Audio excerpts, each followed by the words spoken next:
ఎందుకు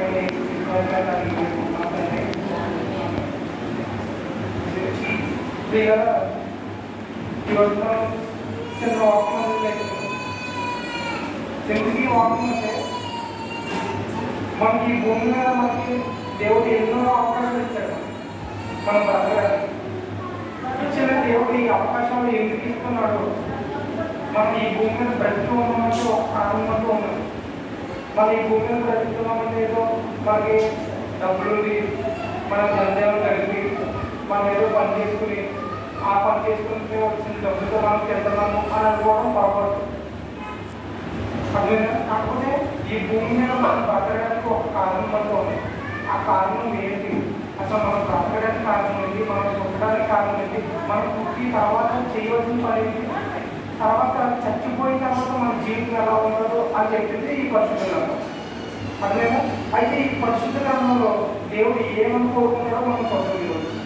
ఎందుకంటే ఈ వాక్యం అనేది మన దగ్గరికి వస్తుందంటే దేవుడు మనకి అవకాశం ఇస్తున్నారు జీవితంలో. ఏమైనా అవకాశం ఇస్తున్నాడు దేవుడు? అసలు మన జీవితంలో ఒక కోరుకుంటాడు దేవుడు. రెండు విషయాలు మన జీవితంలో దేవుడు కోరుకునేది. ఏంటంటే మనం మిగతా వాక్యాన్ని చూసిపెట్టకుండా దాని ప్రకారంగా నడుచుకుని దేవుడి కోసం బ్రతకడం ఒకటి, లేదా ఒకవేళ నువ్వు ఈ వాక్యాన్ని అంగీకరించి ఆ దేవుడి కోసం బ్రతుకుతున్న నువ్వు దేవుని పని చేయడం అనేది ఒకటి. అర్థమవుతుందా? ఈ రెండు కారణాల తప్ప మన జీవితంలో మనం బ్రతుకోవాలంటే వేరే కారణం అనేది. కానీ మనం ఎలా ఆలోచిస్తుంది చెప్తారు, మనం ఈ భూమి మీద బ్రతుకున్నామంటే ఇంకా ఏదో చేయాలని, ఏదో ఆలోచించాలని, ఈ భూమి మీద ఇంకా ఏదో కట్టుకోవాలి, లేదా పిల్లలకు పెళ్లి చేయాలి, లేదంటే నా తల్లిదండ్రులని పోషించాలి, లేదంటే పలానా చేయాలి, ఇంకా సంపాదించాలి అని మనం అనుకుంటాం. అక్కడ కాకపోయింది మన మనసు అనేది ఎక్కడ వరకు ఆగిపోయిందంటే, మన మనసు అనేది ఎక్కడ వరకు ఆత్మని ఆలోచన చేయకుండా మనం ఎక్కడ వరకు ఆలోచిందంటే ఈ భూమి మీద మనం బ్రతుకుంటాం. చూడండి, ఈ 80-70 సంవత్సరాలు లేదంటే 40-50 సంవత్సరాలు ఉంటుంది కదా ఈ జీవితం అక్కడ వరకే అన్నట్టు మనం ఆ భూమిలో మనం వచ్చేసింది అనుకోవాలి. కానీ వాక్యం ఏం చెప్తుంది తెలుసా? ఈ భూమి మీద కాదు మన జీవితం, అసలు జీవితం ఒకటి. ఆ జీవితం ఏంటి, అసలు ఆ పరమాత్మ ఏంటి, ఆ జీవితం వెనకాల అర్థం ఏంటని చెప్పింది ఈ వాక్యం. అయితే మనం ఆలోచించగలిగితే ఈ భూమి మీద ఉన్న మనుషులందరూ ఏం చేస్తున్నారు? ఈ భూమి మీద ఉన్న మనుషులందరూ దేవుడు అందరూ గురించి అన్నాడు. నేనే కాదు, మీరే కాదు, ప్రతి ఒక్కరు ఏం చేస్తున్నారు అన్నది ఏమన్నారో చదువు బయటలో ఫిలిప్పీ పత్రిక 2వ అధ్యాయం 21వ వచనం.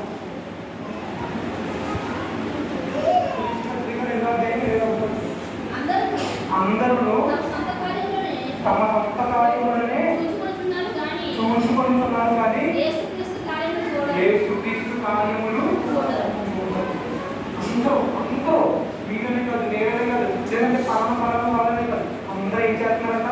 తమ సొంత కార్యాలు ఏంటి? ఇదిగో నేను ఎలా బ్రతకాలి, నేను ఎలా చేయాలి, ఏం తాకాలి, నా పిల్లలు ఎలా పోషించాలి, నేను ఇల్లు ఎలా కట్టుకోవాలి, నేను పెళ్లి ఎలా చేయాలి, ఫంక్షన్ ఎలా చేయాలి, నేను పరమ ఎక్కడికి వెళ్ళాలి, ఏం చేయాలి, అందరూ ఏం చేస్తున్నారట? అందరూ తమ సొంత కార్యాలే ఆలోచిస్తున్నారు. కానీ అందరూ ఏం చేయట్లేదంట? ప్రభు అయిన యేసుక్రీస్తు కార్యాలనే ఎప్పుడు గుర్తించట్లేదంట, ఎప్పుడు చేయట్లేదంట. కానీ దేవుడు మనల్ని అందరూ పంపలేదు. అందరూ ఎవరికి వారు తమ సొంత కార్యాలు చేసుకోవడానికి అయితే మనం ఈ భూమి మీద పంపలేదు. ప్రతి ఒక్కరికి ఒక పని ఉంది. ఈ భూమి మీద ఉన్న ప్రతి మనిషికి ఒక్కొక్క పని ఉంది. చెప్పేది కాదు, దేవుడికి ప్రతి ఒక్క విషయమే. దేవుడు నేను కాదు, నన్ను కావాలనుకోవడం లేదు, నేను వద్దని నన్ను వద్దనుకున్నాడు. అది దానికి కులం లేదు, మతం లేదు, తత్వం లేదు, రంగు లేదు, భేదం ఏమి లేదు. అందరూ ఒక్కటే. ఈ భూమి ప్రతి మనిషి ఒక్కడే. అర్థంగా ఆ ప్రతి మనిషి ఎవరో తెలుసా? స్వయంగా దేవుని స్వరూపం. ఇది కళ్ళ ముందు చూస్తున్నాం కాబట్టి మనకి ప్రకృతిలో ఈ ప్రతి మనిషి ఉన్న చూడండి భూమి మీద. ఈ భూమిలో ఉన్న ప్రతి మనిషి ఎవరో తెలుసా? స్వయంగా దేవుని స్వరూపం, దేవుని పోలిక. అందుకే అంటాడు దేవుడు, ఇదిగో మన స్వరూపం మన పోలిక చొప్పున నరులను చేద్దామని. నరులను చేద్దాం అంటే ఏంటి స్వరూపము? దేవుని స్వరూపం, దేవుని పోలిక ఏంటి అని మనం ఆలోచించకూడదు. దేవుని స్వరూపం కానీ ఇది కాదు, ఈ మట్టి శరీరం కాదు దేవుని స్వరూపం, ఈ మట్టి శరీరం కాదు దేవుని పోలిక. మనం చుట్టన్న కళ్ళు లేదంటే మనకున్న ఈ శరీరం, ఈ అవయవాలు దేవుడు కాదు, దేవుని స్వరూపం. దేవుని స్వరూపం అంటే మనలో ఉంది చూడండి, ఆత్మ అది దేవుని స్వరూపం. అందుకే అది దేవుని స్వరూపం. ఒక రోజు కానీ దేవుడు తీసేపోతాడు. అదే మనం మాట్లాడదాం. అందుకే ఒక రోజు కానీ వచ్చి అంటాడు దేవుడు, నీతో పని లేదంటాడు. నీకు ఈ భూమి మీద నేను పంపిన పని నువ్వు చేయడం లేదు కాబట్టి నువ్వు నాకు అవసరం లేదు అని దేవుడు తీసేస్తాడు. ఆ శక్తిని, ఆ జీవాన్ని దేవుడు దాంట్లో నుంచి తీసేస్తే ఏంటో తెచ్చాడు, దాన్నే ఎడబాటు, దాన్నే మరణం అంటారు. అందుకే ఆ మరణానికి ముందు మనకు వాక్యం వస్తున్నప్పుడు ఏంటంటే మారాలి. ఇప్పుడు నవాబు దినాలు మీకు తెలుసు, అందరికీ బాగా తెలుసు. నవాబు దినాలు ఏమైంది? జనులందరూ చూద్దామా మధ్య సంవత్సరం 24వ అధ్యాయం, మధ్య సంవత్సరం 24వ అధ్యాయం.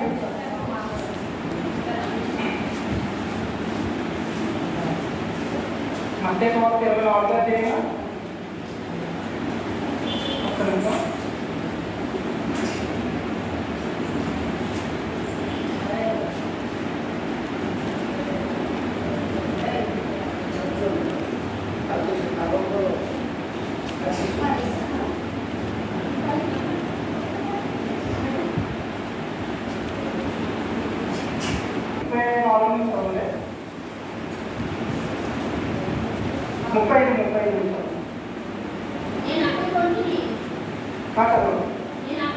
నేను ఆకలి కొట్టింది, మీరు నాకు భోజనం పెట్టింది, తప్పుకొంటిని, నాకు దాహించింది, పరదేశం ఏంటిది, నన్ను చేర్చుకుంటుంది, దిగంబరుడై ఉంటుంది, నాకు బట్టలు ఇచ్చింది, రోగినై ఉంటుంది, నన్ను చూడవచ్చింది, చెరసాలలో ఉంటుంది, నా యొక్క వచ్చి చెప్తున్నాను.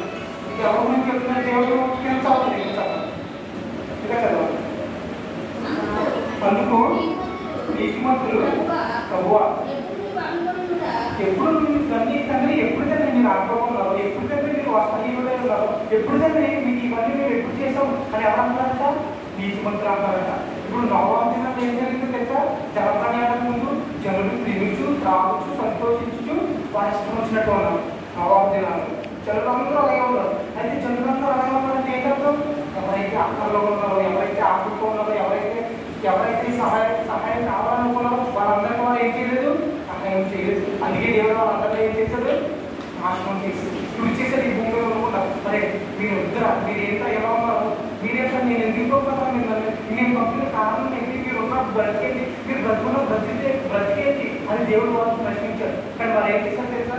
ఆయన దేవుడు ప్రేమించి వాళ్ళ దగ్గరికి 120 సంవత్సరాల వాక్యం ఆత్మరూపంగా వెళ్ళి దేవుడు వాక్యం ప్రకటించారు దేవుడు. కానీ వాళ్ళు ఏం చేశారు తెలుసా? వినలేదు దేవుడు వాక్యం, అవమానించారు దేవుడు వాక్యం. చెప్పాలంటే అపహసించారు. ఏంటో వాడు ఇక్కడ కాకపోతే అసలు వీళ్ళు ఏమి లేదు, ఎక్కడ వాళ్ళు కాకపోతే ఎక్కడ కట్టవలసిన అవసరం లేదు అని దేవుడిని వాళ్ళు ఎక్కిరించారు. వాళ్ళు ఆ రోజు ఏం చేశారు దేవుడు? చాలా సమయానికి ముందు వాళ్ళని అందరినీ చేశారు దేవుడు. కానీ ఈరోజు వాక్యం మనకు ప్రకటింపబడుతుందంటే ఏంటంటే మన దేవుడు మారాలని కోరుకుంటాడు. మన ఆలోచన శక్తి మారాలని కోరుకుంటాడు. మనం ఆలోచించే విధానం మారాలని కోరుకుంటాడు. ఏంటి మనం ఆలోచించే విధానం అంటే అందరం ఏం చేస్తున్నామో మన సొంత కార్యాలను మనం చూసుకుంటున్నామా? మన సొంత కార్యాలు, మన సొంతం, మన స్వార్థం మనం చూసుకుంటాం. మన స్వార్థం, మన శరీరానికి మన శరీరాన్ని ఎలా పోషించాలి, నా పిల్లల శరీరాన్ని ఎలా పోషించాలి, లేదా నా భర్త శరీరాన్ని ఎలా పోషించాలి, లేదా పరస్పరం నా బంధువుని ఎలా ఆనందపెట్టాలి అని మన అర్థంలో ఆలోచిస్తున్నాం మనం. అని దేవుడు అందుకు మనం ఈ భూమి దేవుడు మనం పంపిన విధానం వేరే, మన బ్రతుకుతున్న విధానం లేదు. చూద్దాం దాని గురించి ఏమన్నా దేవుడు అసలు ఎవరిని బ్రతికిస్తారో చూద్దాం. మనుషులు ఏంటంటే అసలు దేవుడు ఎవరో తమ ప్రాణాన్ని రక్షించుకుంటారని చెప్తారు ఇక్కడ. ఎందుకంటే మనుషులు ఏమిటంటే 35 అన్నమాట.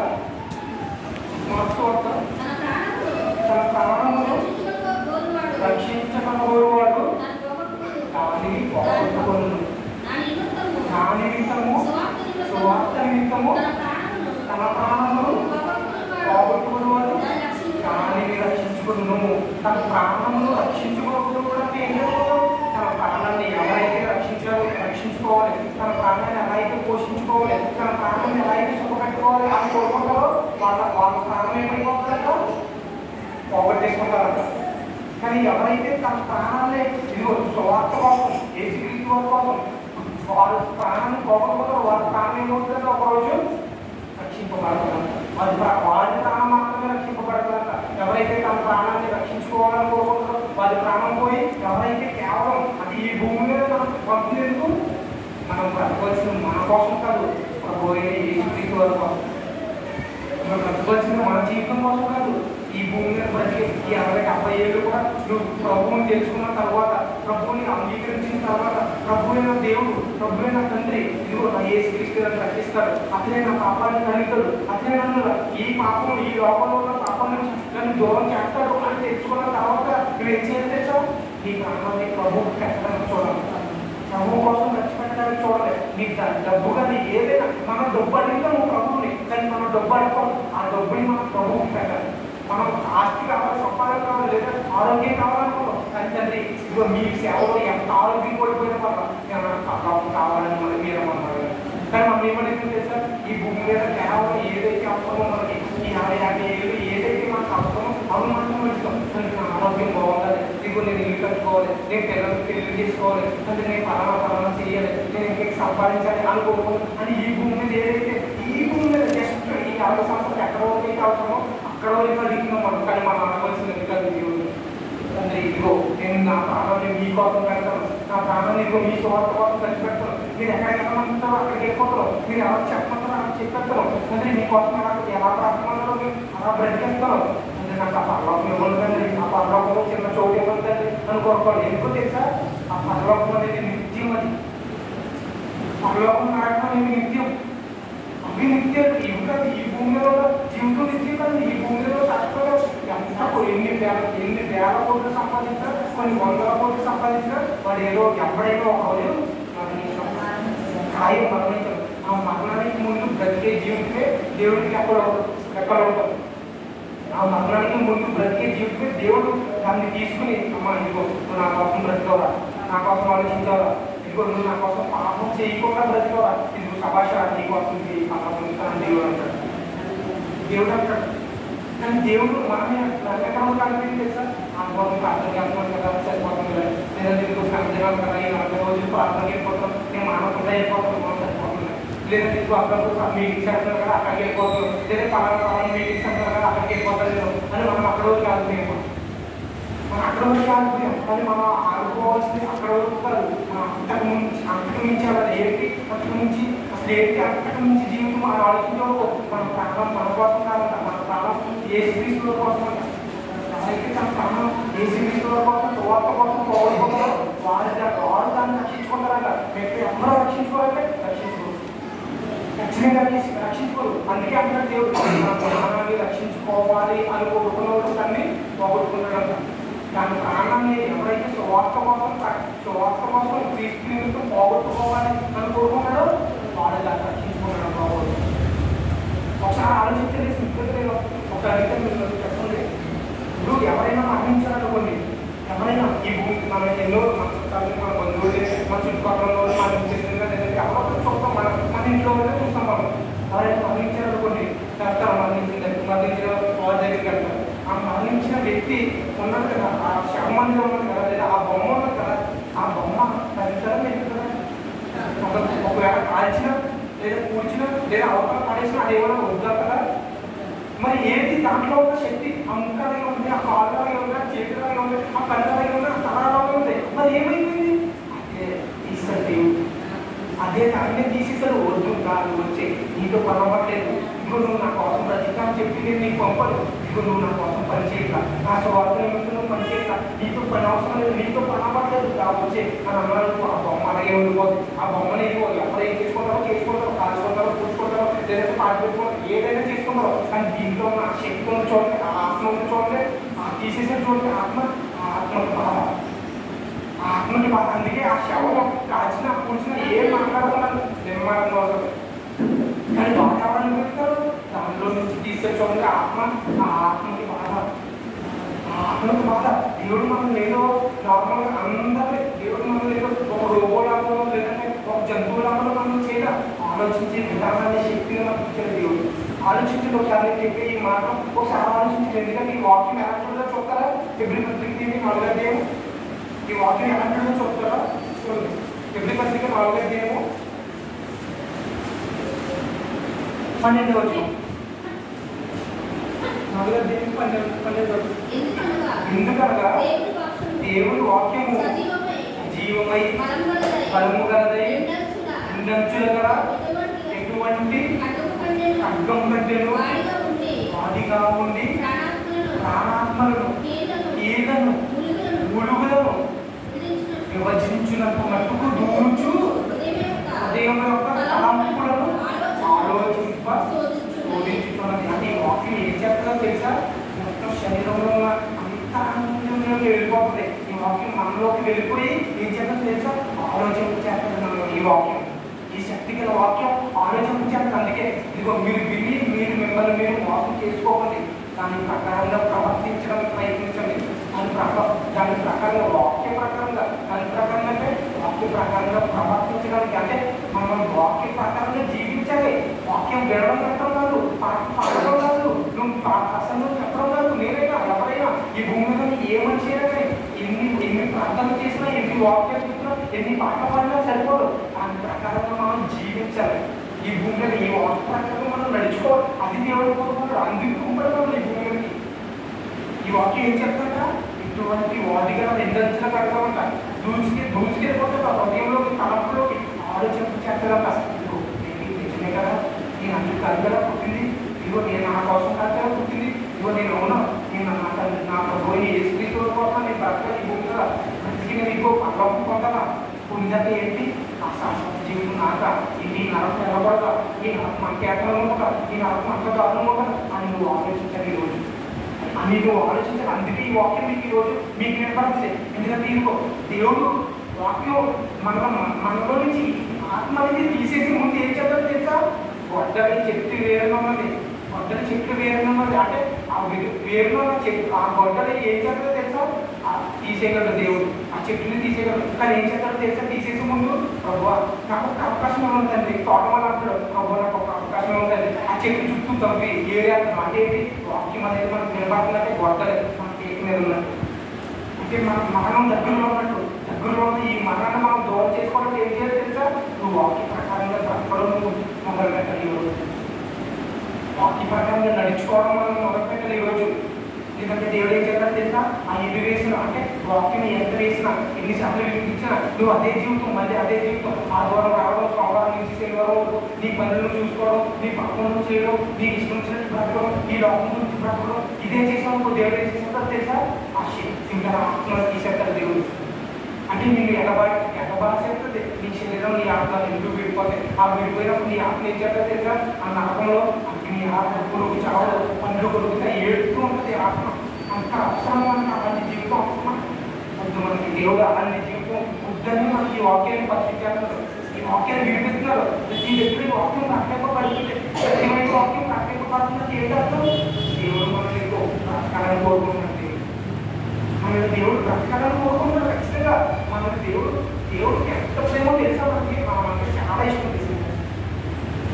మన తల్లిదండ్రులు, లేదంటే మన బంధువులు, మన ఎవరైనా మన కష్టంలో కానీ, మన ఇబ్బందుల్లో కానీ, మన శ్రమలో కానీ, మన ఏ పరిస్థితులైనా ఎవరైనా వదిలేసేమో కానీ దేవుడు దేవుడు మనం పట్టుకుంటాడు. ఎందుకు తెలుసా? మనం మారాలని మనకు అవకాశం ఇస్తాడు దేవుడు. మనం మారాలని అవకాశం ఇస్తాడు. అంతేగాని మనం అనుకుంటాం దేవుడు నాశనం చేయగలడు, ఇదిగో దేవుడు నన్ను బాధ్యత చేసుకుంటాడు, నేను డబ్బు సంపాదించాను, నేను పిల్లలు పెళ్లి చేశాను, ఇదిగో పిల్లలు ఇదిగో బాగుంది, అంత బాగుంది, 3 పూటలు తింటున్నాను, అంత బాగుంది, నేను ఏది కావాలో తిన్నాను అని మనం అనుకుంటాం. కానీ దేవుడు నీకు అలా ఎందుకు చూసుకుంటాడు తెలుసా? నేను బ్రతకాలని, నిత్యం బ్రతకాలని. ఈ భూమి మీద కేవలం ఈ 60-70 ఏళ్ళు బ్రతకాలంటే నువ్వు భూమి మీద శాశ్వతంగా ఈ 60-70 ఏళ్ళు కాకుండా నిత్యమైన పరలోకంలో చూడండి. ఆ పరలోకంలో నువ్వు నిత్యం బ్రతకాలని దేవుడు మనకి ఇవన్నీ అందించారు. అది మనం గ్రహించాం. ఎందుకంటే మన మనోనేత్రానికి ఏం చేసి తప్పది? వృత్తితనాన్ని కలిగేసి, ఈ మనోనేత్రానికి వృత్తితనం అనేది కలిగేసి ఏం చేసిందో తెలుసా? ఈ అవ్వది మనం ఈ లోకమే శాశ్వతం, నువ్వు ఇక్కడే బ్రతకాలి, ఇదిగో నీ పక్కన నీ సోదరులు అడిచి దిగిపోతున్నారు, అది చూడు ఎంతంలో, అదేంటి నువ్వేంటి, ఆ స్థాయి ఏంటి, నీ స్థాయి ఏంటి, ఆడుకోవడం ఏంటి, నీ కొడుకు ఏంటి, ఆడి మతం ఏంటి, నీ మతం ఏంటి, ఆడమని ఎక్కడ, నీ అమ్మ ఎక్కడ, ఇవన్నీ అవ్వాలని తీసుకొచ్చి మన హృదయం తెలుసా? మన మనోనేత్రానికి వృత్తితనం కలిగారు. మన మనోనేత్రానికి వృత్తితనం కలిగారు. అందుకే మనం ఇక్కడ ఈ ఆలోచన మనం ఎంతసేపు మనలో మన సహోదరులు మన కోపం, పుల్లి, కుట్ర, ద్వేషం పెట్టి అందుకే మనం ఉన్నాం. కానీ దాని నుంచి బయట అందులో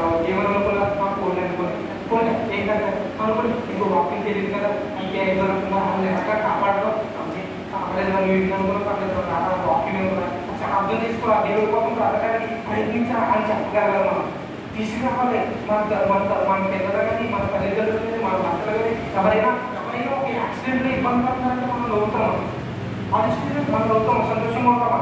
ఎంత బాధ ఉంటుంది మనకి, ఎంత వ్యాధులు మన హృదయంలో. అదే మన సహోదరులు, మన బంధువులు ఇప్పుడు ఇంత ఇబ్బందులు అంటే నరకాలి ఇజ్జులు ఉన్నారంటే ఏంటి అర్థం? మనం వాళ్ళని ఏదో విధంగా రక్షించగలగాలి. మనం వాటికి రావడానికి మన అర్థం మాట్లాడుతున్నట్టు వాళ్ళని కూడా తీసుకురావడానికి మనం ప్రయత్నించాలి. అది దేవుడు కోరుకుంటున్నాడు. అందుకే మనం ఈ భూమి మీద ఇంకొకటి ఎందుకు చేస్తాం? ఇన్ని కోట్ల మంది ఉన్నారు కదా, ఇన్ని కోట్ల మంది ఏం చేస్తున్నారంటే చదువులో అందరూ తమ సొంత కార్యాలు చూసుకుంటారు. ప్రభు అయితే యేసుక్రీస్తు కార్యాలు చూడట్లేదు. ప్రభు అయితే యేసుక్రీస్తు కార్యాలు ఏంటి అని మనం ఆలోచించుకో. ప్రభు అయితే యేసుక్రీస్తు కార్యం ఒకటే. ఈ అగ్నిలో ఉన్న ప్రతి ఒక్కరిని పరలోకాల వైపు నడిపించడం ప్రభు అయితే యేసుక్రీస్తు వారి కార్యాలు. అందుకే అన్న ప్రభు ఇదిగోండి, ఇదే మార్గం, ఇదే సత్యం, ఇదే కర్మం, ఇదే జీవం, ప్రతిదీ నేనే నేనే నేనే యేసుక్రీస్తు. ఎందుకంటే యేసుక్రీస్తు తప్ప మనం ఎవరో రక్షించలేదు. అలా యేసుక్రీస్తు తప్ప మనం ఈ భూమిలో ఎవరో కాపాడలేదు. అంత గవర్నమెంట్ పరిస్థితిలో ఉన్నామంటే అవును, మనం అంత గవర్నమెంట్ పరిస్థితిలో ఉన్నాం. అవును, అంత గవర్నమెంట్ పరిస్థితిలో ఉన్నాం. కానీ మనం గ్రహించలేకపోతాం. ఎందుకంటే అపవాదం మన మనోనేతాన్ని వృద్ధితరమని కలిగేసింది, వృద్ధితరమని కలిగేసింది. అందుకే దేవుడు ఏమంటున్నాడు చూద్దాము, ఒక మంచి మాట చూద్దామా? దేవుడు ఏమంటున్నాడు చూద్దాం. రోమపత్రిక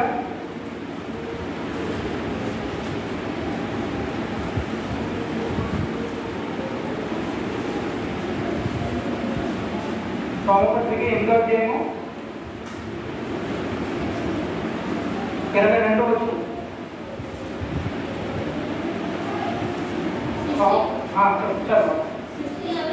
సృష్టి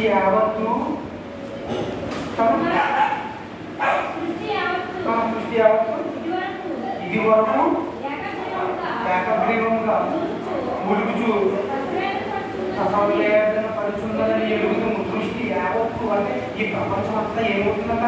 అసౌలేదంట. ఎందుకు? తండ్రి ఇదిగొంతండి, మీ పిల్లలు ఇదిగొంతండి, మీ యొక్క ఆశలు ఇదిగొంతండి, మీకోసం బ్రతకట్లేదు, మీకోసం ఆలోచించట్లేదు. తండ్రి ఎంతసేపు ఇదిగో వీళ్ళు ఏం తినాలో, ఏం కావాలో, ఏం ధరించుకోవాలో, లేదంటే ఎలా బ్రతకాలని ఆలోచిస్తున్నారండి. ఏంటంటే వీళ్ళు అని సృష్టి అంతా ఏమంటుందంట? అసౌవ్యాధం పడుతున్నది. ఎందుకు సృష్టి అంతా అసౌవ్యాధం పడుతుంది? చూద్దాం. యెషయాగ్రంథం 1వ అధ్యాయము 2వ వచనం. యెషయాగ్రంథము యెహోవా మాట్లాడుతున్నాడు. ఆకాశమా ఆలకించు, భూమి చెవియొగ్గుము, నేను పిల్లలను పెంచి గొప్పవారిగా చేసింది, వారు నా మీద తిరగబడి ఉన్నారు. అంటే అసలు ఇంత ఆవేదన. అసలు దేవుడు ఎవరైనా తల్లిదండ్రులు తన పిల్లలు ఎలా ఉండాలని కోరుకుంటారు చెప్పండి? నా పిల్లలకి కూడా ప్రేమించాలి, నా కోసం ఇది ఏదైనా చేయగలను, నా పిల్లలకి నేను అంటే చేస్తాను, నేను నాకు నా పిల్లలకి చేస్తాను అని ఒకరికొకరు సంబంధం కలిగి ఉండాలని కోరుకుంటారు కదా. తన పిల్లలు ఎవరైనా తిరుగుబాటు చేస్తారనుకో, తన తల్లిదండ్రులు ఎంత బాధపడతారో ఆలోచించారు. అలాంటిది మనం ఈరోజు ఏం చేసింది తెలుసా? దేవుడికి తిరుగుబాటు చేస్తాం. ఎందుకు తిరుగుబాటు? ఎందుకంటే మన అందరం ఏం చేస్తాం తెలుసా? మన సొంత కార్యాలు చూసుకుంటున్నాం. మన సొంత కార్యాలు మనమే ఎంతసేపు మనమే అని మనం ఆలోచిస్తాం. కానీ ఇదిగో అంటున్నాడు దేవుడు, యెహోవా మాట్లాడుతున్నాడు. ఎవరితో? మనతో కాదు. ఆకాశం ఆలకించిన, భూమి చెవిలో ఇదిగో. ఆకాశంతో భూమితో ఎందుకు మాట్లాడారు దేవుడు? ఆకాశంతో భూమితో ఎందుకు మాట్లాడారు? ఎందుకంటే ఆకాశం మనల్ని చూస్తుంది, భూమి మనల్ని నడిపిస్తుంది, భూమి మనకు ప్రతిదీ అందజేస్తుంది, భూమి మనకు పండిస్తుంది. భూమి ఇదిగో నేను ఇదిగో నీ పెట్టాను కదా, ఆజ్ఞ పెట్టాను కదా, నా పిల్లల కోసం నువ్వు ఇదిగో ఈ పంట పండించాలని, నా పిల్లల కోసం ఈ జంతువుని నువ్వు భూమిలో నుంచి పుట్టించాలని, నా పిల్లల కోసం ఈ సముద్రం నుంచి చేపలను తీసుకురావాలని భూమిని సాధించాను కదా. నువ్వు ఎంత చేస్తున్నావు కదా, నేను చెప్పిన ప్రతిదీ నువ్వు చేస్తున్నావు. ఇదిగో నేను చెప్పిన ప్రతిదీ ఆకాశం నువ్వు చేస్తున్నావు, నేను చెప్పిన ప్రతిదీ సూర్యుడు నువ్వు చేస్తున్నావు, నేను చెప్పిన ప్రతిదీ చంద్రుడు నువ్వు చేస్తున్నావు. నువ్వు ఉదయం వచ్చినట్టు ఉదయించిన రాత్రి క్రమం తప్పకుండా నేను అన్ని చేస్తావు. కానీ ఇదిగో నేను పిల్లలు క్రమం చూడండి, వాళ్ళు మాట్లాడలేదు, వాళ్ళు నాకు తిరిగి వచ్చేసారు అని దేవుడు బాధపడుతున్నారు. అని దేవుడు బాధపడుతున్నారు. దేవుడు బాధపడుతున్నారు. దేవుడు ఆలోచన మనకు అర్థం కాదు. కానీ మనం ఎక్కడ ఆలోచిస్తాం తెలుసా? ఈ భూమి మీద ఉన్నప్పుడు, ఈ భూమి మీద మన ఆలోచన మనకి మనం ఎలా బ్రతకాలో అక్కడ వరకు ఆగిపోయాము. కానీ దేవుడు సంతోషం ఏంటి, దేవుడు మనసు ఏంటి, దేవుడు ఆలోచన ఏంటి, అసలు దేవుడు అంటే ఎవరో, దేవుడు ప్రేమ ఏంటి, దేవుడు ఎలా ఉంటాడో మనకు తెలియదు. దేవుడు ఎలా ఉంటాడో తెలియదు. కానీ మనం ఏమనుకుంటాం తెలుసా? దేవుడు మనకు తెలుసాలని మనం అనుకుంటాం. అందుకే దేవుడు మాట్లాడాలని చూద్దాం. మొదటి యోహాను రెండో అధ్యాయం 4వ వచనం. ఆయనను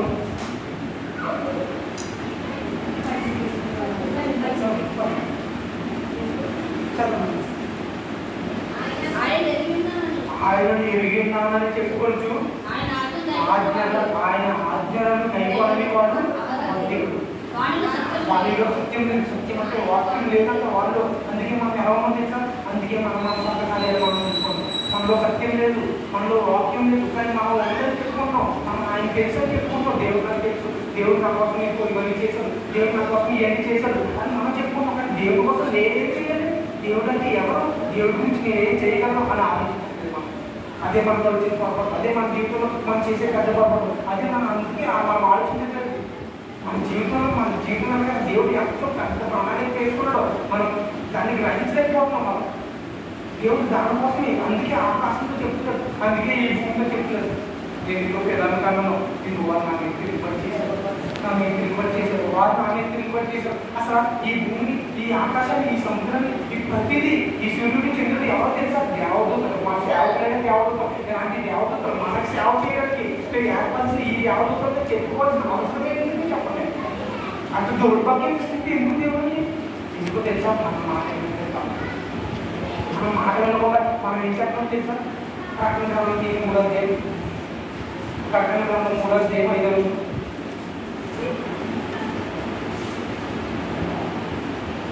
ప్రకటన గ్రంథం 3వ అధ్యాయం 5వ వచనం.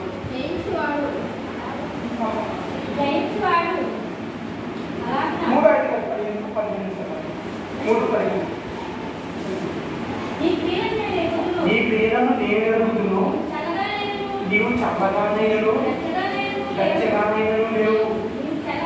నువ్వు చల్లగానైనను వెచ్చగానైనను ఉండినా వేరు. నువ్వు వెచ్చగానైనను చల్లగానైనను ఉండక ఎలా ఉన్నానంట? చేతి నువ్వు ఉన్నట్టు తీసి ఉన్నట్టు, అది దేవుడు ఉన్నట్టు, ఇది దేవుడు బయట ఉన్నట్టు, లోపల ఉన్నట్టు. అది ఆదివారం మానేసి వాక్యం అయిపోయిన ఒక్క మనుష్యంగా మనం ఏమైపోతుందా? ఈ లోపల కలిసిపోవడం, మనుష్యం కలిసిపోవడం, మళ్ళీ శనివారం అదే జీవితం కొనసాగించడం, మళ్ళీ భక్తి అంటే వేషాలను కలిగి ఆదివారం ఒక గంటకి మనం వాక్యం వినడానికి వచ్చేది. మనం ఎలా ఉంటాం? ఇల్లు కట్టుకోవడం, అప్పుడు లేవు, ఇల్లు లేవు అంటే ఏం చేస్తాడు దేవుడు? మన లోపల నుండి ఉమ్మి వేసాడు కదా దేవుడు.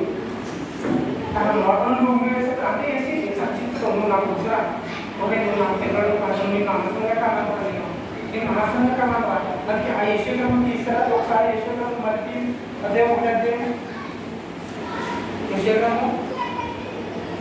3వ వచనం, అదే 1-3 వచనం, అదే 1-3 వచనం.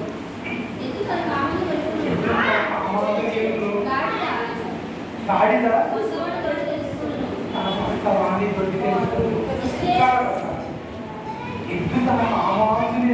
ఎవరంటే ఎద్దు కామాంధుని అంటే ఎవరు? యజమానుడే. ఎద్దుకి తెచ్చాడు తన యజమానుడు, ఒక కుక్కం తెచ్చాడు తన యజమానుడు, ఒక గాడిద తెచ్చాడు తన యజమానుడు. కానీ ఎవరంటే ఇశ్రాయేలీయులు ఎవరు ఏం చేశారంట? దేవుడు తెలియలేకపోయింది. అంటే ఆనాడు ఇశ్రాయేలీయులు ఎలా వచ్చారో దేవుడు అన్ని కార్యాలు చేసి, అన్ని అద్భుతాలు చేసి దేవుడు వారిని ఎంతో సురక్షితమైన కారణం చేసి నడిపించారు. వారు ఏమైపోయారు తెలుసా? దేవుని విసర్జించి అన్య దేవతలకు తిరిగి దేవుని కంట కన్నీరు రప్పించి, దేవుని కంట బాధ రప్పించి, దేవుని మనసును ఆదరణ మిగిల్చి వాళ్ళు ఏమైపోయారు తెలుసా? నాశనానికి పోయారు. అలాగే ఈ రోజు 2000 సంవత్సరాల క్రితం యేసుక్రీస్తు గారు వచ్చారు కదా. యేసుక్రీస్తు గారు వచ్చి మన కోసం, మన పాపాల కోసం, మన దగ్గర ఈ చెడు బ్రతికే మన సిలువ మీద రక్తం కట్టే మనం ఈ రోజు మళ్ళీ అతన్ని గుర్తు చేసుకుంటున్నాం అని చెప్పుకుంటూ, దేవుడే అతనే నా దేవుడు, అతనే నా కోసం వచ్చాడు, అతనే నా పాపాలు క్షమించడానికి వచ్చాడు అని చెప్పుకుంటూ మనం ఏం చేద్దాం తెలుసా? అది ఇల్లు వెచ్చగవుతున్నాం.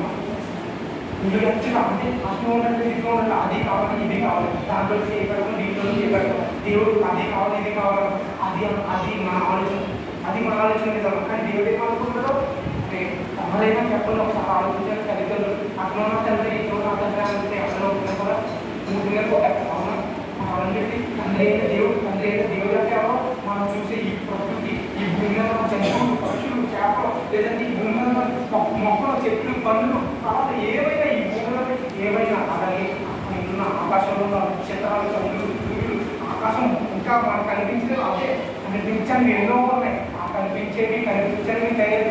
దేవుడు తన నోటి మాటతో పలికితే వచ్చిన ఇవన్నీ తన నోటి మాటతో పలికితే వచ్చింది. ఇవన్నీ కలిగి చేసిన దేవుడిని మనం ఏం చేసిన తెలుసా? ఈరోజు సర్జించమని తన నోటి మాట. కానీ మనం ఎలా చేసినట్టు తెలుసా? దేవుడు మనం తన నోటి మాట చేయలేదు. స్వయాన్ని తల్లి గర్భంలో మనల్ని మన ఆశయాలను దేవుడి నిర్మించదు. మన తల్లి గర్భంలో చూద్దామన్నమాట. కీర్తనలో 9 కీర్తనలో 139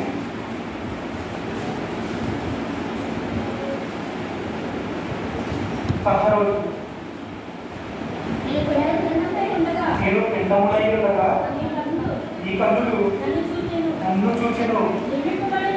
నియమింపబడిన దినములలో కాకముందే నందియు ఈ గ్రంథములో రాయించుకున్నారంట దేవుడు.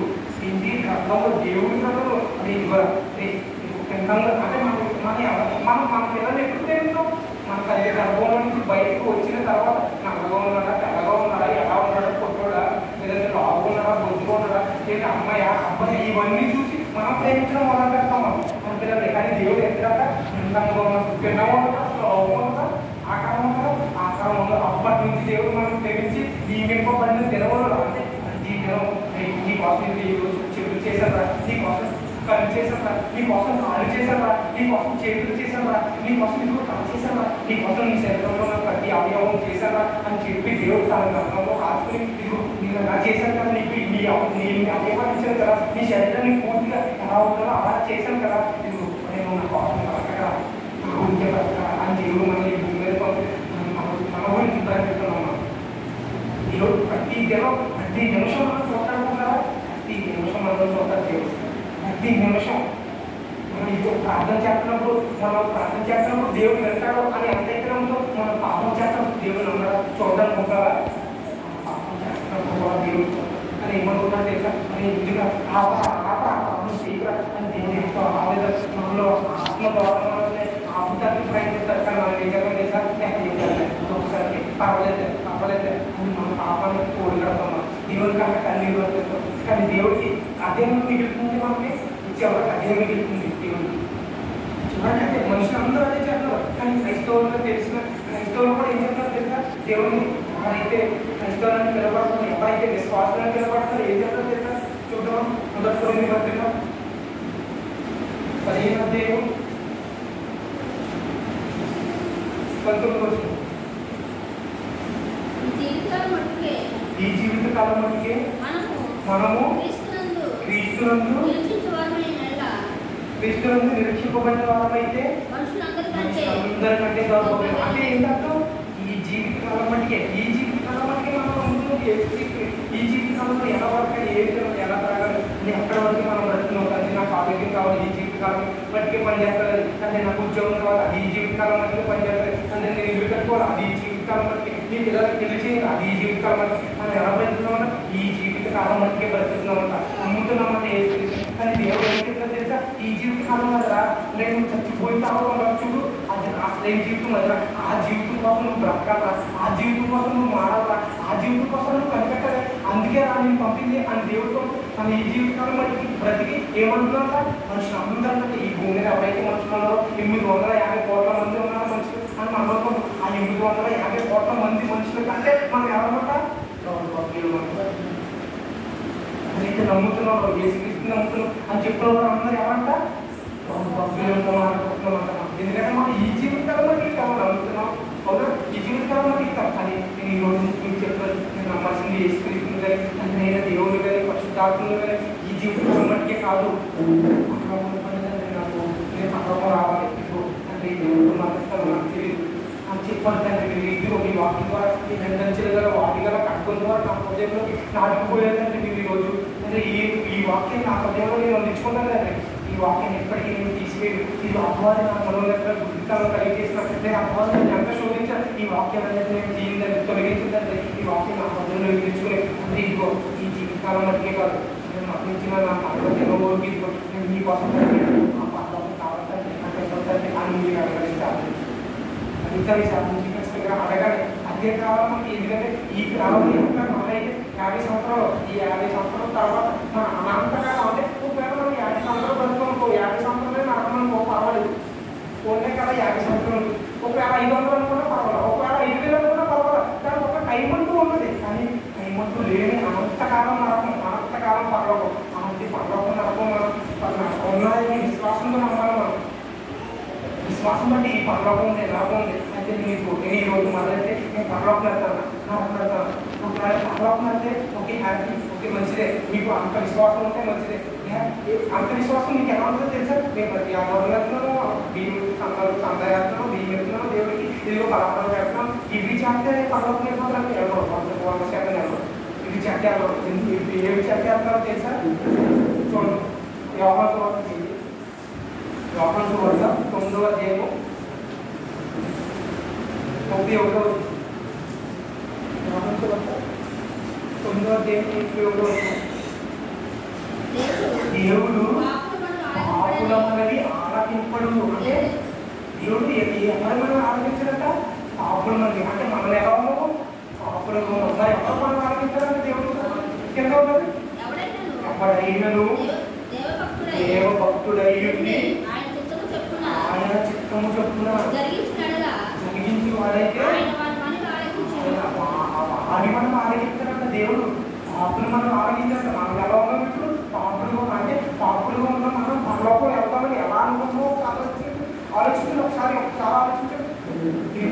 నా సహోదరుని పట్ల గ్రేట్ మాట ఏంటి? ఆడంటే పరదా అయితే నా పరలోకం ఎలా ఏంటి? నేను ఎంతసేపు నా కొడుకు తెలుగు గురించి ఆలోచిస్తున్నాను, ఏంటి నేను ఎంతసేపు నా కొడుకు ఉద్యోగం గురించి ఆలోచిస్తున్నాను, నేను ఎంతసేపు నా కొడుకు తెలుగు గురించి ఆలోచిస్తున్నాను, నేను ఎంతసేపు ఇదిగో ఈ భూమి మీద ఎలా సంపాదించాలో ఆలోచిస్తున్నాను, నేను ఎంతసేపు ఇదిగో నా ఆరోగ్యం కోసం ఆలోచిస్తున్నాను.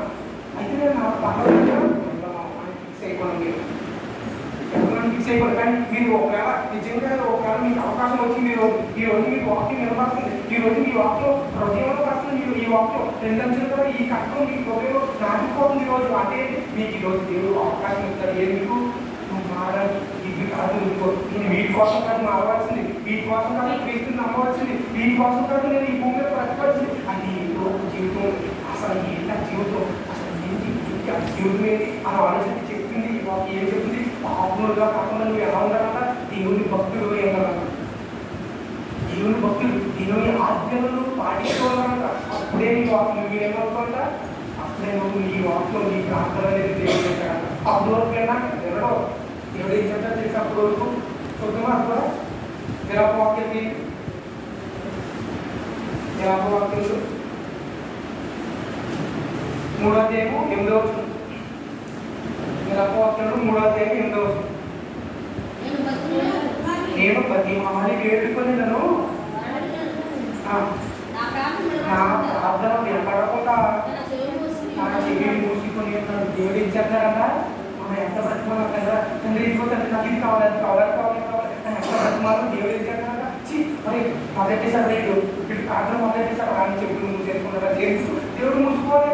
మన ప్రార్థన సేపు మన స్వార్థమే. మనకి ఏం కావాలి? మన పాపం చెప్పాలి, పాపం చెప్తాం ఇది మనకు కావాల్సింది కాదు, పాపం చెప్తాం ఇది కావాల్సింది. ఎలా ఇస్తాడు దేవుడు? అప్పుడు మనం దేవుడికి ఎంత కదా వినకుండా ఏం చేస్తాడు దేవుడు? చెప్పుడు మూసుకున్నాడంట. అంటే నువ్వు ఇప్పుడు నిజంగా పాపం అని ఈ సహోదరు అందరినీ ప్రేమించి ప్రతి ఒక్కరిని నీ తల్లిలాగా, ప్రతి ఒక్కరిని నీ చెల్లిలాగా, ప్రతి ఒక్కరిని నీ సహోదరులాగా, ప్రతి ఒక్కరిని నీ కుమారులాగా చూసి ఇది నీ పర్వం రావాలి అంటే నాకు ఈ రోజు కొంచెం నాకు ఎంత పని ఉంది కదా, నాకు ఇది కావాలండి, నాకు ఏమంటారంటే దేవుడు ఎలా తెలుసా? బుద్ధిగా చూస్తారు. నా కోసం బ్రతుకుతుంది, అసలు పాపం చేయకుండా బ్రతుకుతుంది, నా కూతురు తీసుకున్న కొడుకు నా కోసం బ్రతుకుతున్నారు. ఇది రూపాయి నేను చేయాలి, మనకి ఇది ఇవ్వాలి, అది పర్లోకం ఇవ్వాలి, మనకి ఇది ఇవ్వాలి, అది ఒక జీవులు ఇవ్వాలి, మనకి జీవులు ఈ భూమిలో హ్యాపీగా చూసుకోవాలి, అక్కడ పర్లోకంలో కూడా హ్యాపీగా చూసుకోవాలి. దేవుడు ఎంతో ఆశపడతాడు.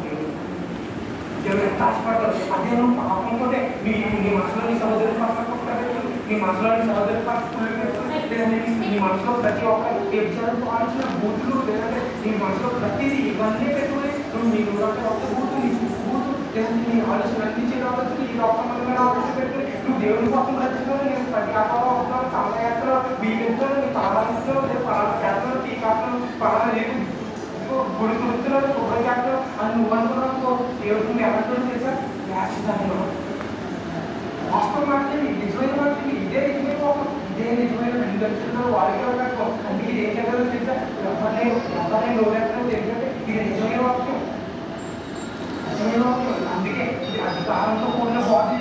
యేసుక్రీస్తు బాడీ ఆడేదే తెలుసా, శాస్త్రులు పరిచయలు అధికారం. బాబు ఎవరితో ఎలా చెప్తారు, ఇంత జ్ఞానం కట్టేది, ఇంత ఆలోచన కట్టే అసలు ఏం చెప్తారో అని ఆ రోజు ఆశ్చర్యపోయాక చదువుకొని యేసుక్రీస్తు ఇంత జ్ఞానం ఆలోచన. ఎందుకంటే అది అధికారంతో కూడిన బాడీ. అధికారంతో అంటే ఏం మాట్లాడితే ఎవరు ఏం తిరిగి మాట్లాడలేదు. ఎందుకంటే అది నిజమది అంగీకరించవలసిందే. నీ మనసుకి ఏమైపోతుంది తెలుసా, కానీ నీ మనసుకు నొచ్చుకుందానికి ఈ వాక్యం అంటే నువ్వు ఆ వాక్యాన్ని అంగీకరించాను కదా, నేను చేస్తున్నాను కదా, నేను చేయకూడదు అని నువ్వు ఎంప్లాయీస్ అది ఇవ్వాలి. అందుకే నీ వాక్యం నీ నొచ్చుకుంటుంది. ఈ వాక్యం నొచ్చుకోకూడదు. ఈ వాక్యం అప్పుడు నువ్వు ఏం చేయాలి, అప్పటి నుంచి నీరా బతకడానికి ప్రయత్నించాలి. ఒకసారి ఒక్క 2 నిమిషాలు కరెంట్ పోతేనే మనం ఎలా ఉందో చెప్పండి. మన జీవితం ఏమైపోతుంది. అది ఒక చెప్పి అని చెప్పేసి ప్రభుత్వం తెచ్చప్పం, లేదా బయట గుర్తు తెచ్చప్పం, లేదు ఫోన్లో ఫ్లాషింగ్ చెప్పడం, లేదంటే టార్గెట్ లైట్ చెప్పడం. అలాంటి మన జీవితం ఎప్పటి నుంచి తెలుసా చీకట్లో ఉంది. నువ్వు పాపం చేతలను పుట్టినప్పటి నుంచి మనం పుట్టి ఓపు తెలిసినప్పటి నుంచి మన జీవితంలో తెలుసా ఈ చీకట్లో నుంచి నువ్వు ఏం చేయాలి, వెలుగులోకి రావాలి. వెలుగులోకి రావాలంటే నీళ్ళ నుంచి నువ్వు జన్మించాలి. నీళ్ళ నుంచి ఒక తల్లి గర్భంలో నుంచి ఎలా అయితే శిశువు జన్మించారో ఆ తల్లి గర్భంలో ఎంత చీకట్లో నుంచి శిశువు వచ్చి బయటకు వచ్చి వెలుగులోకి వస్తారో నీళ్ళ నుంచి నువ్వు బయటికి రావాలి.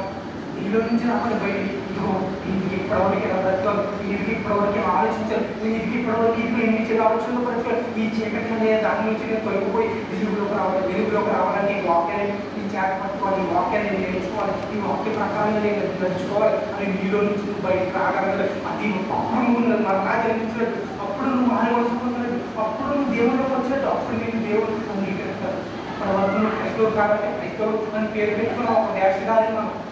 అప్పటి వరకు అని నీలో నుంచి ఎప్పుడైతే బయటపడతావు, నీ ఆలోచనలో నుంచి నీ చీకట్లో నుంచి నువ్వు ఎప్పుడైతే జన్మించావో నాకు తండ్రి ఇప్పుడు ఈ వాక్యం ఎవరు చెప్పలేదు, తండ్రి నాకు ఇప్పుడు ఎలా బ్రతకాలని చెప్పలేదు, తండ్రి నేను ఎప్పుడు ఎలా ఆలోచించాలని చెప్పలేదు. ఇప్పుడు నేను ఎప్పుడు చచ్చిపోతానో తెలియదు. నేను చచ్చిపోయి దినానికి తండ్రి నేను ఇప్పుడు పరలోకంలో ఉండాలి. తండ్రి అది నాకు కావాలి. ఇంకేమవుతుంది ఈ భూమి మీద తండ్రి నేను ఎదురు పరచుకోవద్దు. నాకు ఇచ్చిన చాలు, నాకు ఎక్కకుండా చాలు, నాకు ఇల్లు చాలు వాళ్ళు నువ్వు కోరుకుని ఇల్లు నుంచి నువ్వు బయటకు వచ్చి నువ్వు జీవించి ఒకసారి జీవించడానికి ప్రయత్నించండి. ఒక డాక్టర్ ఉంటాడు కదా, అమ్మ ఇది స్పందించండి అమ్మా, స్పందించట్లేదు, స్పందిస్తే కానీ నేను వైద్యం చేయలేవు, అసలు స్పందిస్తే కానీ నేను వైద్యం చేయలేవు అని డాక్టర్ అయితే స్పందించాలని కోరుకుంటాడు. నువ్వు దేవుడు వాక్యాన్ని స్పందించగలుగుతావా? స్పందిస్తే నువ్వు దేవుడిలోకి వచ్చినట్టు, స్పందిస్తే దేవుడు నీకు పట్టుకుంటాడు. స్పందిస్తే ఇప్పుడు దేవుడు నీకు ఆలోచన శక్తిని తెచ్చేస్తాడు. స్పందిస్తే నువ్వు స్పందిస్తే ఇప్పుడు దేవుడు నీకు కావాలని కోరుకుంటాడు.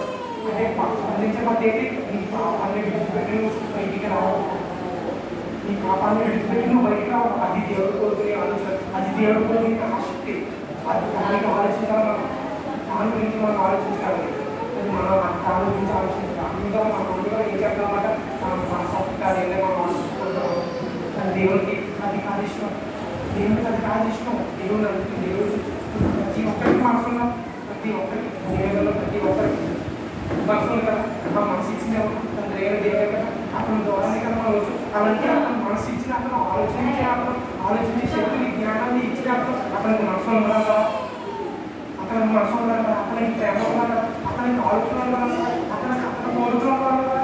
అతను కూడా అన్ని ఉంటాయి. మనలాగే ఉంటుంది. అతనికి ఆ కోరికలు మనం నెరవేరు ఒకసారి భూమి మీద బ్రతికి మరణించేస్తే ఆ రోజు మనం బ్రతికితాం. పుట్టాం కాబట్టి మనం ఖచ్చితంగా మరణించడం అనుకోం. మరణించిన మనం వెంటనే మళ్ళీ బ్రతకాలి. మరణించిన మనం బ్రతకాలి. అది దేవుడు కోరుకుంటారు. బ్రతికి చచ్చిపోకూడదు. బ్రతికి నాటమనే యోగులో మనం చచ్చిపోకూడదు. బ్రతికి మనం బ్రతకాలి. బ్రతికి చచ్చిపోకూడదు. చచ్చిన మనం బ్రతకాలి. అది చచ్చిన మనం బ్రతకాలి. ఆ 2వ మరణానికి మనం వెళ్ళకూడదు. ఆ 2వ మరణానికి వెళ్ళకూడదు.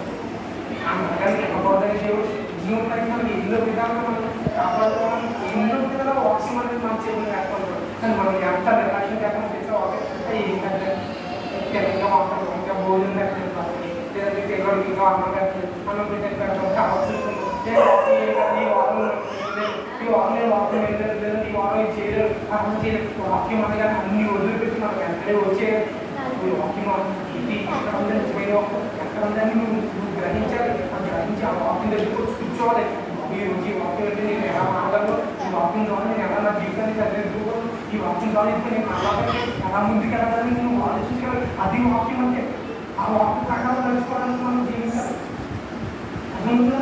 కానీ మనం ఆ వాక్య ప్రకారం జీవించడానికి నడుచుకోం. మనం చెవులు కావాలని దేవుడు ఈ చెవులు ఎలాంటిదంటే మీకు దేవుని అనుకున్నామా, మీకు తెలియకపోతారా దేవుని అనుకున్నామా, మీకు ఇంకో దేవరాన్ని దేవుని అనుకున్నామా, మీకు ఇల్లు కట్టడం దేవుని అనుకున్నామా, మీరు మీ పలానా చేస్తారని ఎవరైతే చెప్తారో ఆ వాక్యం మనం తీసుకున్నాం. ఎందుకంటే మనం అదే కదా దానికోసమే కదా ఈ భూమి మీద బ్రతుకుతున్నాం. అతి కోసమే ఈ భూమి మీద బ్రతుకుతాం.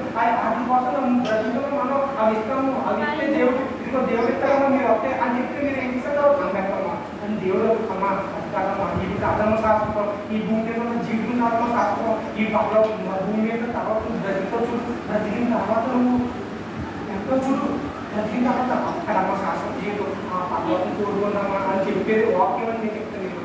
అది నిజమైన వాక్యం. అర్థమవుతుంది. అమ్మ పడితే నా చెప్పిన వాక్యం ప్రతిదీ వినకండి. ఆ వాక్యం బైబిల్లో ఉన్నదో లేదో గ్రహించండి. నిజమో కాదా నిజమా అబద్ధమా ఏంటి ఏంటి ఎలా చెప్తున్నారు, నిజమైన బైబిల్లో ఒకరే చెప్తున్నారా, చెప్తున్నారా చూపించకుండా చెప్తున్నారా, అసలు ఏంటి వాక్యం, ఈ వాక్యంలో ఉన్న పరమాత్మే అసలు దేవుడు ఏం కోరుకున్నాడు వాక్యం ద్వారా అని మనం ఆలోచించగలం. అని మనం ఆలోచించగలగాలి. కానీ మనం ఇక్కడ వరకు ఆలోచించుకోవాలి. వేరే వేరే ఆలోచన ఎవరు చెప్పినా అవుతుంది ఏ వాక్యం ఏదైనా అవుతుంది ఏదైనా పర్వాలేదు అని మనం చాలా ప్రతి దాని దగ్గర మనం మంచి కోరుకుంటాం. కానీ వాక్యం దగ్గరికి వచ్చేసరికి మనం చాలా నిర్లక్ష్యించాలి. గుర్తు చేయగలిగి దేవుడు వాక్యానికి దేవుని వాక్యానికి దూరంగా ఉండకుండా అసలు మనం మంచిది కదా. ఎందుకంటే మనం ఇది మీకు వాక్యం మనం ఏం చేస్తామో తెలుసా, ఇది పర్వతానికి ఇది ఒక దారి, మనకి ఇదే పర్వతానికి తీసుకెళ్ళే వెలుగు. ఈ వెలుగుల నుంచి మనం చాలా జాగ్రత్త అంటే ఇరుకు మార్గంలో ప్రవేశించేవాళ్ళు చాలా తక్కువ మంది. ప్రవేశింపు జూతులు కానీ ప్రవేశించలేదు. అంటే మీరు పోరాడుతున్నారు మంచిదే, ఇదిగో నేను పర్వతం రావాలి, ఇదిగో నేను వెళ్ళాలి దేవుడి దగ్గరికి, నేను దేవుడు చూడాలి అని అనుకుంటున్నారు. కానీ మీరు ఏం చేస్తారో తెలుసా, ఈ పాపం అనే ఊపిలో నుంచి మీరు బయట రాలేకపోతున్నారు. ఈ పాపం అనే ఊపిలో నుంచి మనం ఆడిపోతాం. కానీ ఒకరోజు ఆ పాపం అనే ఊపిలో నుంచి బయటకు వచ్చి ఆ వాక్యం అనే వెలుగులో అభివృద్ధి ద్వారా ఎన్ని కష్టాలు ఎన్ని ఇబ్బందులు ఎన్ని సర్వలో ఒకసారి బయట నడవడం అక్కడి నుంచి దేవుడు ఇస్తాడు. ఆ పర్వాలు అది జీవితం, అది జీవితం, అది ఆలోచన. ఆలోచన అలా ఉంటుంది దేవుడిలో. మనం ఎదగాలంటే ఈ ఆస్తి పరంగా డబ్బు పరంగా ఉంటుంది. వాక్యంలో ఎదగాలి. బైబిల్లో ఉన్న ప్రతి ఒక్క భక్తుడి చరిత్ర మనకు తెలిసి ఉండాలి. పాత బంధులైతే కొత్త బంధులైతే ఏమి ఏంటి ఆ పుస్తకాలైతే ఆ పుస్తకాల్లో ఉన్న చరిత్ర ఏంటి, ఆ చరిత్రలో భక్తులేంటి, భక్తులు ఎలా కష్టపడతారు ఏంటి అని ప్రతి విషయం మనకు తెలియాలి. మన హృదయంలో ఉండాలి. ప్రతి విషయం మన హృదయంలో ఉండాలి. ఎందుకంటే నా కోసం రాయించే వాళ్ళు ఇలా ఏంటి నా జీవితం ఉంది ఏంటంటే దీంట్లో నా కోసం ఎక్కడ చెప్పలేదండి, నా జీవితం కోసం ఎక్కడ చెప్పలేదండి, నేను ఎలా బ్రతకాలో చెప్పేశారు, నేను బ్రతికిన తర్వాత ఏంటి ఎలా ఏం చేయాలి ఏ పని చేయాలి అని చెప్పేశారు. నేను చచ్చిపోయిన తర్వాత నా జీవితం ఎలా ఉంటుందో చెప్పారు. అదే కాదండి ఇదిగో నేను పుట్టకముందు నా తల్లిదండ్రులు పడకముందు ఈ జగత్తు పునాది వేయబడకముందు నా కోసం ఏంటంటే ఎన్ని కలవరు అని దేవుడు బైబిల్ చెప్తున్నాను. ఇది ప్రతిదీ చెప్తుంది. కానీ మనం చాలా వాక్యం చాలా దేవుని అసలు దుర్గచ్చిగా ఉంటుంది. అడుగుతుంది ఇటువంటి ఎన్ని కష్టాలు ఎన్ని సమయం నీ భర్త కాకుండా భార్య కాకుండా లేదు నీ పిల్లలు కాకుండా నీ తల్లిదండ్రులు కాకుండా నీకు వాళ్ళని మార్చడానికి ప్రయత్నించారు. వాళ్ళు ఆనందంగా వెళ్ళడానికి చూడకూడదు. వాళ్ళని మార్చడానికి దేవుడు కోరుకుంటారు. నాకు దేవుడి కోసం బ్రతకాలి, దేవుడి కోసం బ్రతకపోతే నా వాళ్ళు చచ్చిపోతారు, నా చాలా దారుణంగా ఉంటారు అని మన తల్లిదండ్రులు ప్రతి ఒక్కరిని మనం కాపాడుకోగలగాలి. ఈరోజు కాపాడుకుంటూ మనం రక్షించుకుంటూ మన చుట్టుపక్కల ప్రతి ఒక్కరిని రక్షించుకుంటూ మనం రోజు ఏం చేయాలి తెలుసా, వాటిని చదువుకోవడము తండ్రి ఇవ్వండి మీ కోసం బ్రతకాలి, మీ పక్కన ఆలోచించారు, మీ పక్కన బ్రతికిన తండ్రి నాకు ఆ పక్కన ఇవ్వండి అని కాకుండా అడగాలి. అలాగే ఈ పరిస్థితుల్లో మనం లేదా అడగాలి. అలాగే పరిస్థితి తండ్రి ఇదిగొండి నీ కోసం ఏం చేయలేదు, ఇది నేను అక్షిప్ నా పిల్లల కోసం నా కోసం ఇది అక్షిప్ నా కుటుంబం కోసం నా బంధువుల కోసం ఆలోచించాలి అని ఒక పాఠ్యక్రమంలో చక్కదాపుతారు. చీకటి బిరవలో వారికి ఏర్పాటు చేసిన కాలంలో వెళ్ళిపోతుంది. దేవుని తలదింపులు దేవుని దగ్గర గర్వంగా ఉండాలి. తండ్రి మీరు నా తండ్రి ముందు కళ్ళ మీరు ఒక సూర్యుని మనం 2 నిమిషాలు అలా కళ్ళకు చూడలేదు, గెరగా చూడలేదు. అంటే సూర్యుని తన రోజు మాత్రం కలిగేసిన దేవుడు ఇంకెంత శక్తి ఉంటుంది. అలాంటి శక్తి మనం కుమారుడు చెప్పుకోవడానికి ఎంతగానో నా రాష్ట్రం ఈ పొలం ఈ పొలం అది చెప్పుకుంటాం. మనం దేవుని కుమారుడు మనం చెప్పుకోగలగాలి.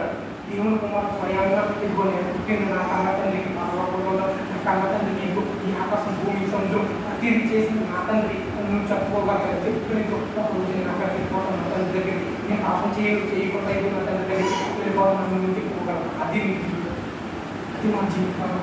అర్థం చేసుకొని దేవుడు వాక్యాన్ని ఖర్చు చేయకుండా ఈ సంవత్సరాలు కాకుండా దేవుడి పనులు చేయడానికి ముందుగా కొన్ని ముసుకుంటే కాదు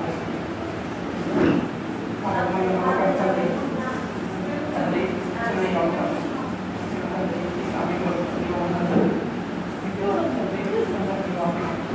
ఈ రెండొచ్చిన తండ్రి అర్థాన్ని తండ్రి అనుభవంలో తండ్రి ఉన్న వాక్యాన్ని తండ్రి వాళ్ళ అంగీకరించి వాళ్ళ నుంచి చూడబడాలంటే వాళ్ళ వాక్యం నుంచి ఒక రోజు తండ్రి తర్వాత చేశాను చూడగలగాలి అంటే వాళ్ళ ఆలోచించుకుంటే మీకోసం